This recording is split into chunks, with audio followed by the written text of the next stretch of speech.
Hi అమ్మలు, welcome back to our channel అమ్మ snacks and smiles. ఇవాళ నేను మరో కొత్త రెసిపీతో మేము ముందుకు వచ్చేసానండి. ఇవాళ నేను చెప్పబోయే రెసిపీ మా అమ్మమ్మల నాటి రెసిపీ అండి, సగ్గుబియ్యం గారెలు. ముందుగా దీనికి కావాల్సిన ఇంగ్రీడియంట్స్ ఏంటంటే పెరుగు, సగ్గుబియ్యము, బియ్యపిండి, ఉప్పు, కారం. ఇంకా కావాలంటే దీంట్లోకి పచ్చిమిరపకాయలు, ఉల్లిపాయలు, కొత్తిమీర, కరివేపాకు అన్నీ వేసుకోవచ్చండి, అది మన ఇష్టం. ఇప్పుడు నేను పిల్లలకి చేస్తున్నానండి, వాళ్ళన్నీ ఇష్టపడరని ఇంతవరకే వేస్తున్నాను. అయితే దీంట్లోకి ఫస్ట్ ఒక కప్పు కర్డ్ తీసుకున్నాం అనుకోండి, దాంట్లోకి ఒక హాఫ్ కప్ సగ్గుబియ్యం ఒక 5-6 అవర్స్ దాంట్లో వేసేసి నానబెట్టుకోవాలండి. ఒక 6 గంటలు అనుకోండి, బాగా సగ్గుబియ్యం చక్కగా నానుతాయి అన్నమాట, మెత్తగా ఉంటాయి, చాలా బాగుంటాయి.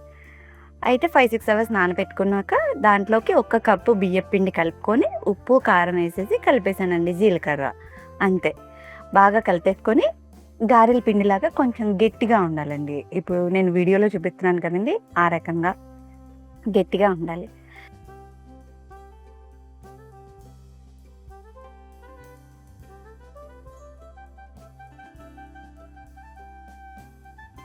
తర్వాత డీప్ ఫ్రైకి సరిపడా ఆయిల్ పెట్టుకొని ఇవి గారెలు ఒత్తుకుంటాం కదండి, పాల కవర్ మీద అట్లాగా దానిపైన గారెలు ఒత్తుకున్నట్టు ఒత్తుకొని డీప్ ఫ్రై చేసుకోవటమేనండి.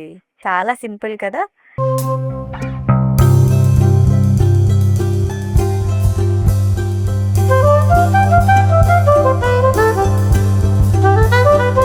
దీంట్లోకి మనకి నచ్చిన చట్నీ అయినా తినచ్చు, అట్లా ఏం లేకపోయినా చాలా బాగుంటుందండి, సూపర్ టేస్ట్ ఉంటుంది, ఈజీగా అయిపోతుంది, చాలా టేస్టీగా ఉంటుందండి. ఒక్కసారి ట్రై చేసి చూడండి. మీకు ఎలా కుదిరిందో నాకు కమెంట్ చేయండి. Thanks for watching. Please subscribe.